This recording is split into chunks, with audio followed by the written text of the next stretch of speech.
레이첼은 꽃들이 더러움에서 나올 수 있다는 것을 믿은 후에야 비로소 더러운 사람들과 꽃들을 통합시킬 수 있었다.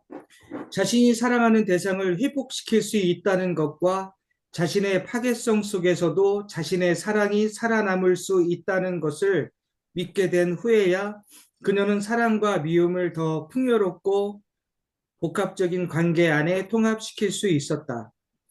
편집 분열적 자리의 사랑은 순수하지만 그러나 깨어지기 쉽고 연약하다. 우울적 자리에서의 사랑은 파괴적인 증오와 회복의 순환으로 얼룩져 있지만 보다 깊고 실제적으로 유연하다.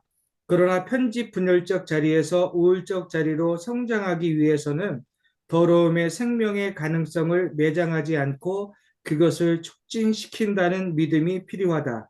어떤 경우에는 아주 나쁜 더러움이라고 표현되고 또 한쪽에서는 장미라고 표현을 했었나요? 그 어떤 때는 똥으로 느껴지고 어떤 때는 꽃으로 느껴진다는 얘기예요. 그런데 이게 결국 통합해 나가는 과정을 설명을 하고 있는데, 이 더러움이라고 표현하는 것은 우리 한국 분들이 워낙 점잖아서 영어를 번역할 때 쉿을 더러움이라고 표현했어요. 사실은 똥이라는 얘기예요. 그래서 이 사람 판타지 속에서는 똥과 그리고 꽃 이런 것들이 각각 다른 것으로 분열돼서 드러나는데, 사실은 이게 통합되는 과정이 필요하다, 이 얘기를 설명하고 있는 것으로 보여요. 다음은 정신분석을 받고 있는 한 중년 남자의 꿈이다.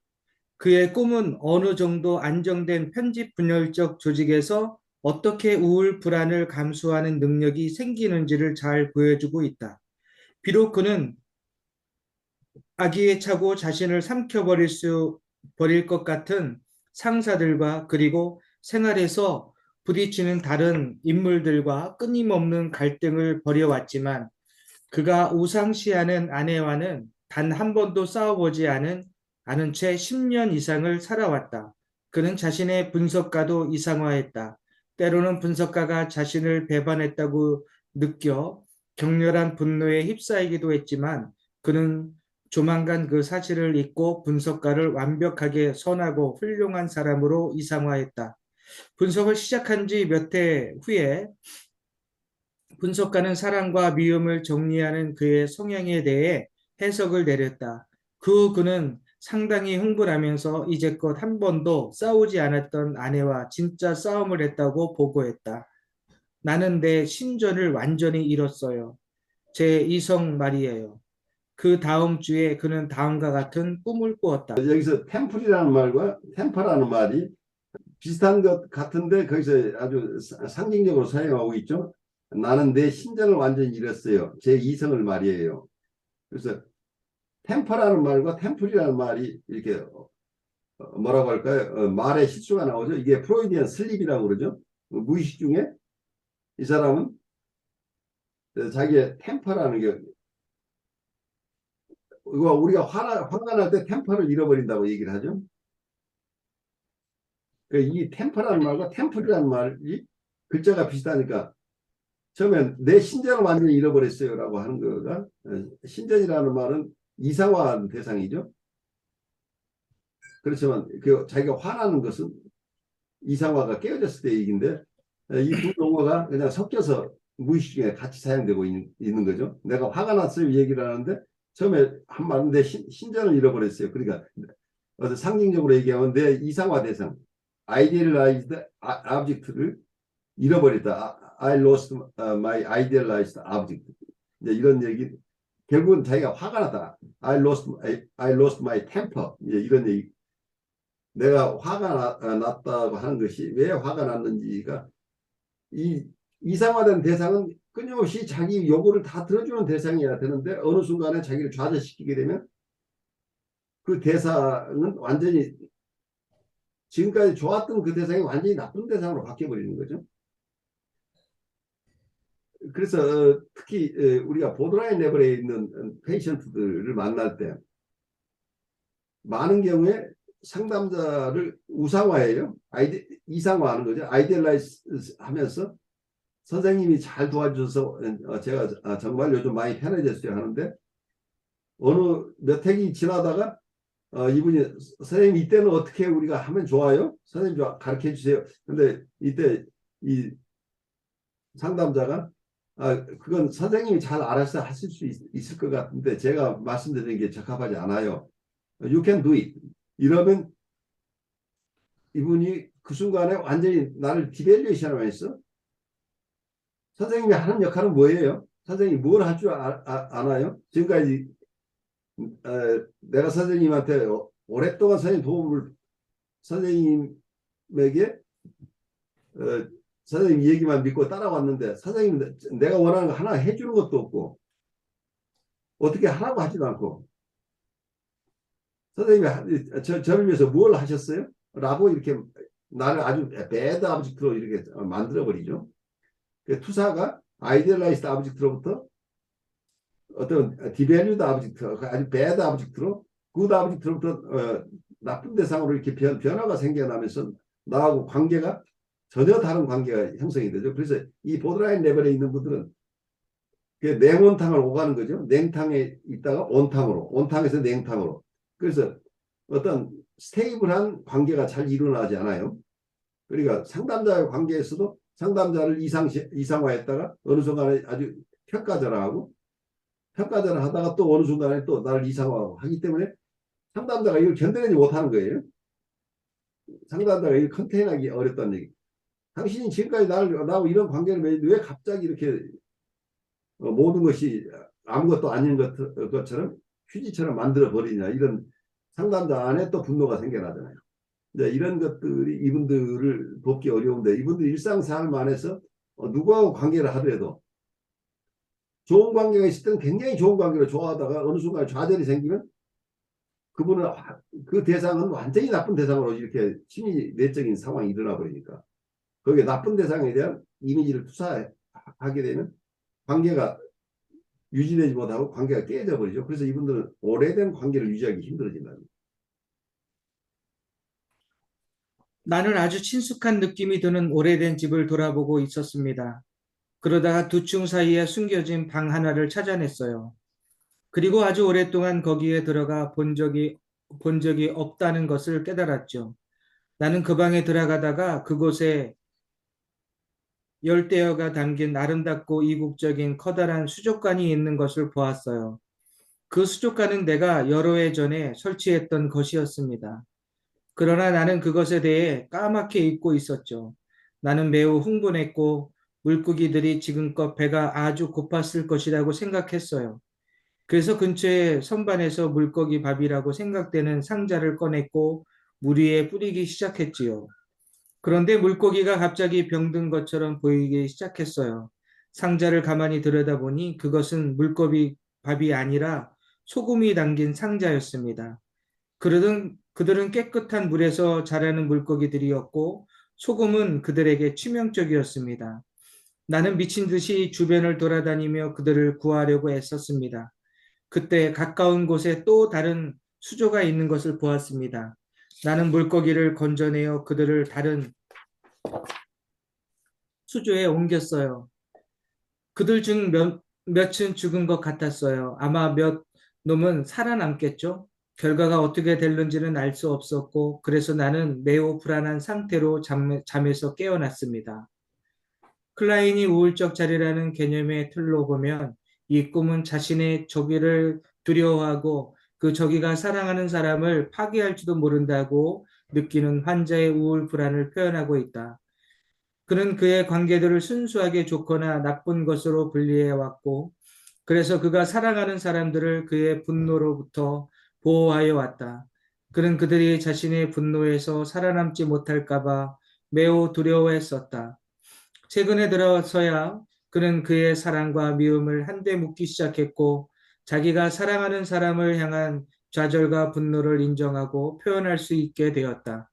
이것은 그에게 죄책감과 동시에 불안을 느끼게 만들었다. 그는 자신의 내면에 대해서 혼란스러워했으며 자기의 사랑과 미움 중 어느 것이 더 강한가에 대해서 염려하였다.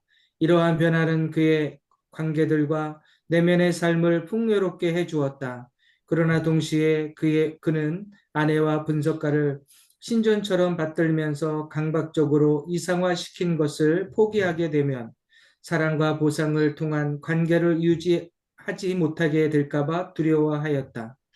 이 꿈에서 나타나는 물고기들은 그의 무의식 속에 묻혀지는 오래전에 잊혀져 전체 대상이라 할 수 있다. 계속해서 관계들을 두 층으로 분열시킴으로써 그는 대상을 살아있게 하는 자신의 능력에 대한 의심을 감추어 왔다. 숭배하는 우상과 미워하는 적이라는 두 층 사이에 물고기가 숨어 있다. 그는 예민한 그 물고기들에 대해서 잊고 있었다. 그의 분열 전략에 대한 몇 달에 걸친 해석 작업이 있는 후에야 그는 아직 연약하지만 좀 더 복잡한 삶이 펼쳐지는 경험의 장을 되찾을 수 있었다.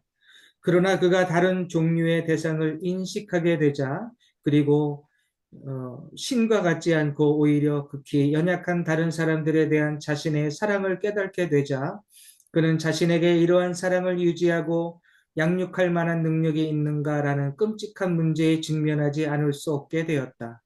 그의 파괴성이 비록 의도되지 않은 것이라 해도 그의 대상들을 파멸시킬 것인가 아니면 그가 자신의 파괴한 대상을 회복시킬 것인가 그 판결은 그 꿈이 끝날 때까지도 미지수였다. 그리고 몇 달 후까지도 그의 분석은 그런 상태에 머물렀다.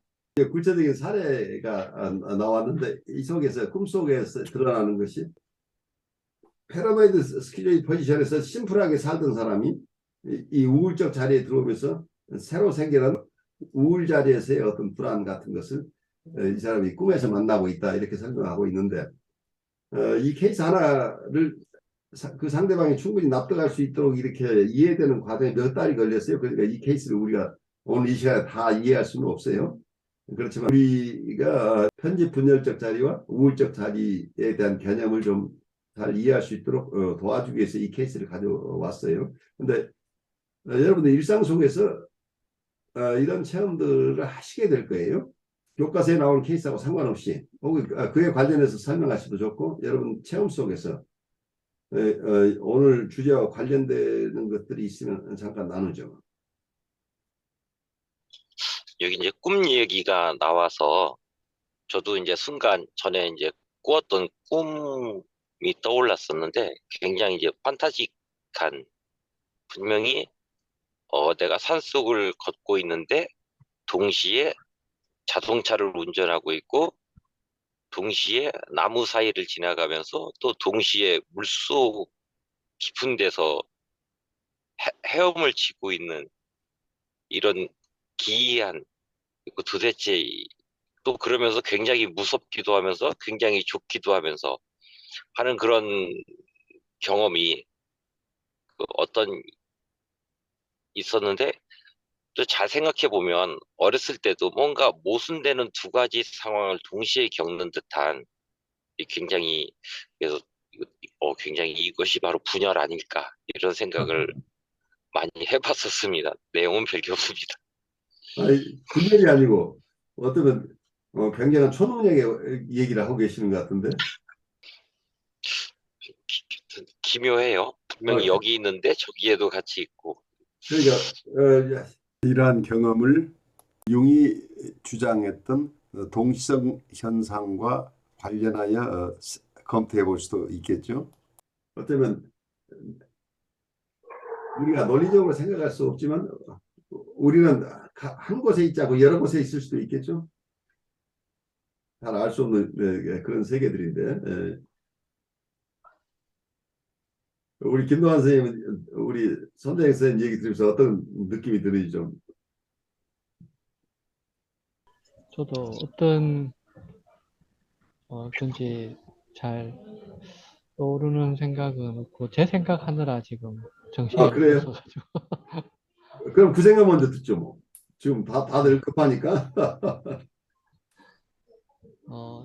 제가 어떤 게 떠올랐냐면 제 초등학교 5학년 때 쉬는 시간에 반 애가 한 명이 저한테 와서 제가 집에 갈 때 절 버릇을 고쳐주려고 누군가가 이제 그 좀 끌렁끌렁한 애가 있었는데 걔가 이제 좀 기다리고 있다가 이렇게 뭐 하여튼 때리려고 뭐 싸움을 하려고 그런다라는 것을 누가 저한테 얘기를 했었어요. 그래서 제가 그 다음 수업 시간에 뭘 했냐면 떠드는 아이들을 제가 이름을 다 적었어요. 어, 왜 그렇게 했었냐면 지금 떠드는 아이들은 다 내가 학교 갈 때 나를 이제 때릴 거라는 한패거리라고 생각을 했던 거죠. 이 집단을 둘로 분열시키는 거죠, 지금? 네, 완전 편집 어, 분열적 사고에 빠져가지고 그런 다음에 이제 제가 또 쉬는 시간에 제 편을 모았어요. 제 친구들, 제하고 좀 친하다고 하는 애들을 모아서 그 명단을 보여주면서 얘들이 다 한패가 돼서 이제 덤빌 거니까 우리도 같이 힘을 모아야 된다면서 막 애들을 또 모았는데 그 중에 한 명이 이제 다른 편에 가서 일러준 거예요. 그렇지. 내가 내 편이라고 생각한 아이가 저 예. 편하고 연결돼 있는 거죠. 그래서 그 편에 있었던 아이들 중에 정말 상관없는 아이들이었잖아요. 그죠? 네. 걔들은 또 내가 걔들을 어떻게 할 거라라는 정보를 듣고 정말 그 학교 마치고 난 다음에 정말 싸움에 붙었었어요. 저하고. 근데 그 싸움 붙었던 애는 사실 좀 과거에 친했던 애거든요.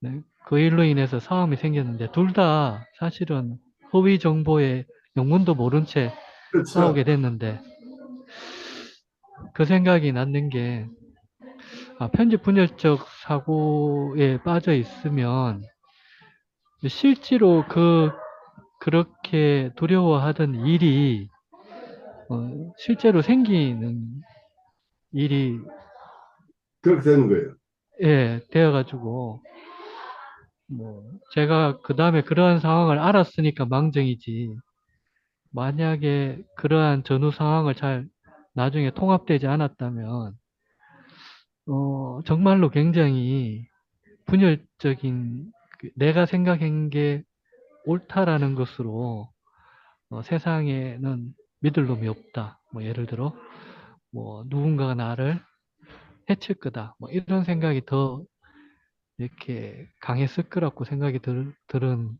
이제 그런 일이 좀 생각이 났습니다. 아주 굉장히 페인풀한 과거죠. 그게 어떠면 편집 분열적 자리에서 세상을 잘못 판단했을 때 일어나는 사건이에요. 그러니까 어떠면 과거에 친했던 친구인데도 편집 분열적 자리에 들어가면 저놈이 나쁜 놈이야 하는 순간에 친한 것은 다 잊어버리고 걔하고 싸울 수 있게 되는 거죠. 그런데 이제 거기다가 이게 확전을 시켜서 저애하고 친할 만한 애들은 다 나쁜 애들이야. 그래서 내 편을 규합하고 이렇게 해서 전쟁이 일어나는 거죠. 현재 분열적 자리에 사회가 움직여지면 굉장히 무서운 게 전쟁이 일어나 버리니까 무서워요. 그래서 저도 한국의 상황이나 이런 것들 사람들이 이런 일도 있고 저런 일도 있을 수 있다는 것을 좀 디프레시브한 포지션에서 보지 않고 패러다이스키적으로 보는 전반적인 여론이 커지게 되면 사회가 불안정해지면서 어떤 큰 사건이 일어날 수도 있어서 굉장히 조심스러워요. 개인 간의 문제뿐만 아니라 사회 심리학적으로도 이런 상황은 굉장히 조심스러운 상황이죠. 우리 박만희 목사님도 좀 나누시겠어요?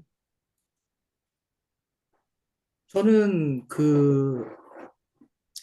이 꿈이라든지 이런 걸 보면서 갑자기 생각 드는 게 이제 전번에도 한번 살짝 말씀드린 것 같은데 그 후설의 지향성이 생각나더라고요. 아, 그러니까 예.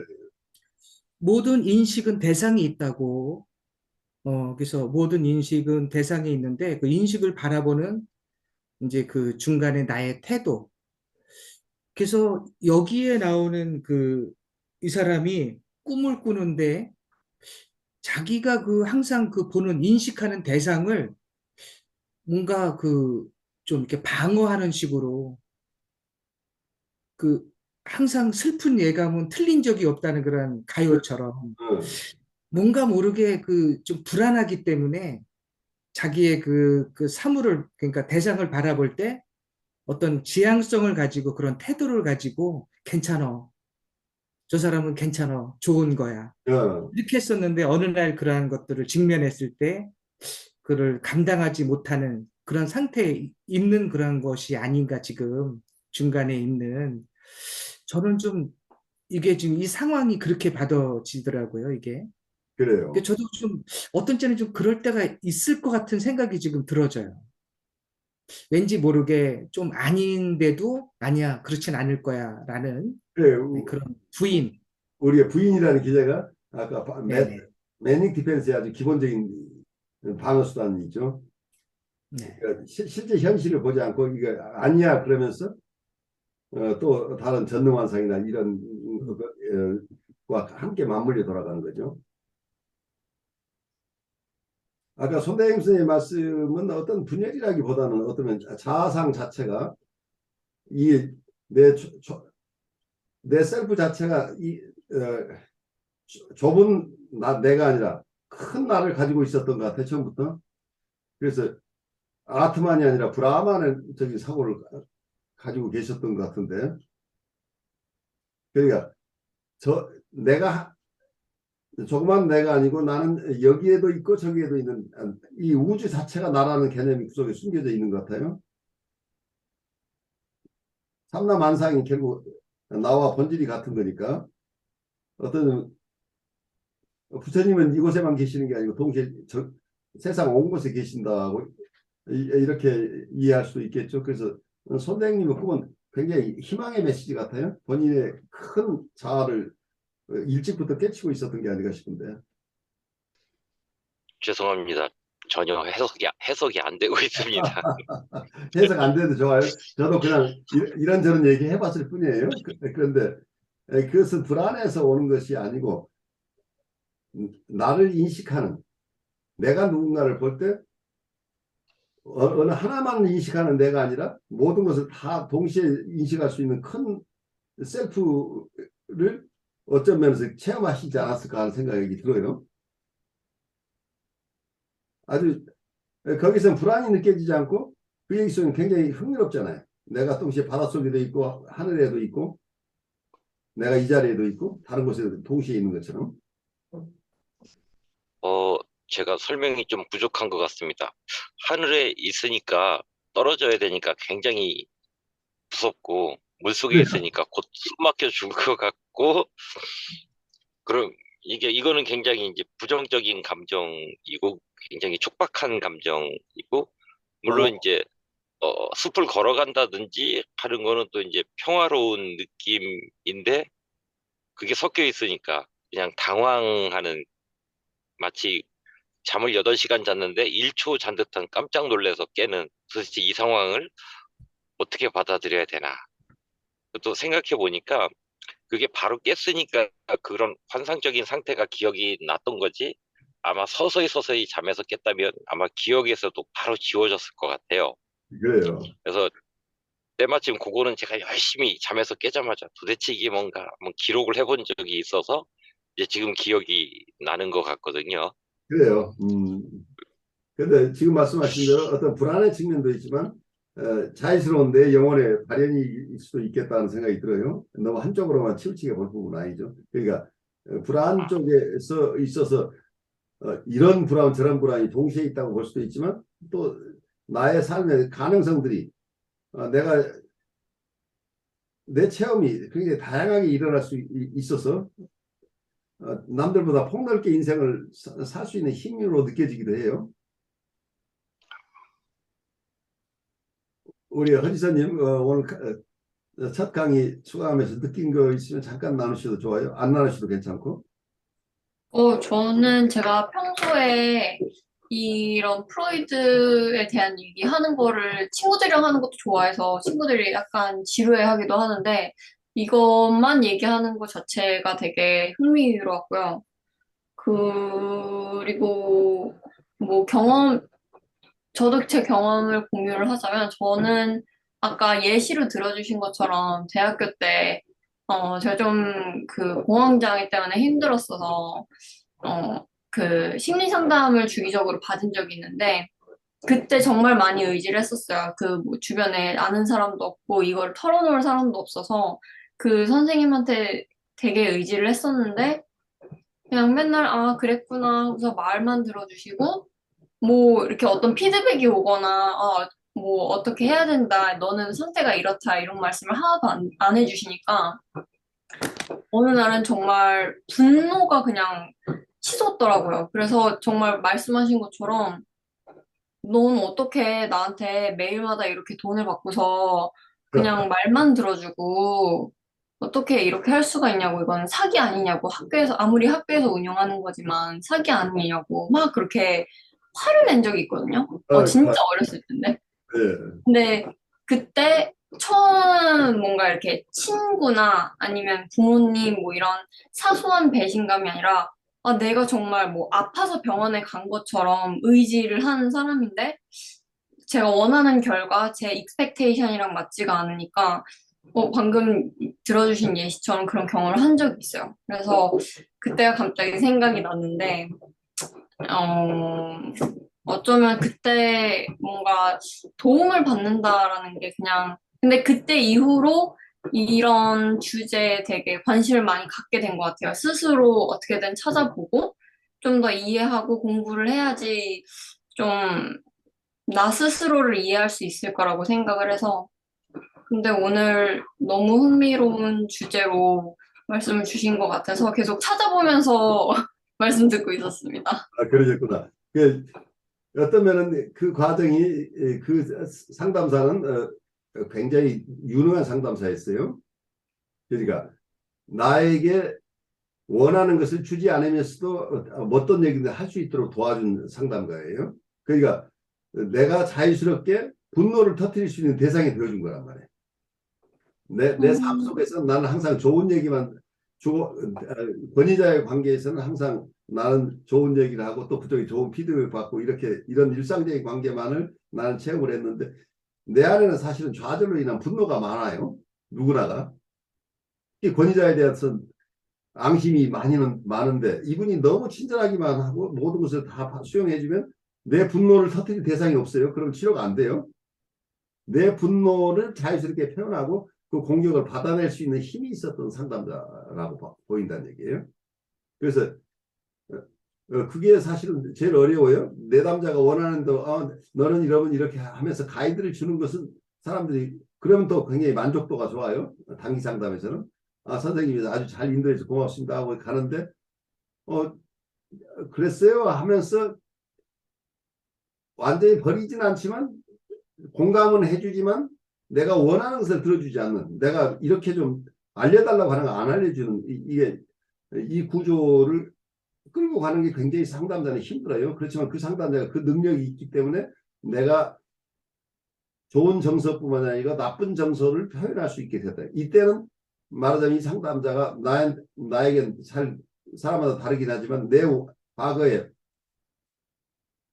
나를 무시했거나 내 요구를 거절하기만 했던 배드 아버지에 대해 가지고 있었던 내 과거의 정서, 과거의 판타시가 투사된다고 그래요. 그럼 이 사람은 정말 나쁜 사람이야. 당신이 정말 뭘 나한테 해준 게 있어 하면서 내가 표현하고 있는 것은 현재 이 사람으로 해서 추리가 됐지만 사실은 구원이라고 할까요? 오래된 내 원망, 분노가 이때 표출된다는 얘기예요. 그러면서 이게 억압된 것이 표출되기 시작하면서 치료가 일어나요. 그래서 그분은 아주 훌륭하게 지선님을 도왔다는 생각을 좀 해봐요. 그래서 지선님이 좀 더 자기 스스로를 살필 수 있는, 자기 스스로 선생님이 계속 이럴 때 이런 거야라고 한다면 내가 살필 필요가 없잖아요. 그러니까 결국은 상담이라고 하는 건 어떤 해답을 주는 게 아니고 그 사람 스스로가 자기 스스로 판단할 수 있고 자기 스스로 식별할 수 있고 자기가 볼 수 있는 힘을 얻게 도와주는 거죠. 그 사람 안에 있는 어떤 잠재력, 그 잠재력이 성장될 수 있도록 그 안에 있는 본인은 모르고 있는 본인 스스로가 자기가 해석할 수 있고 자기가 이해할 수 있고 자기가 어떤 방안도 찾을 수 있는데 마치 무력한 사람인 것처럼 하고 있는데 네 안에 있잖아. 너 안에서 찾을 수 있어야 된다고 하는 것을 이분이 잘 알려주지 않았나 싶어요.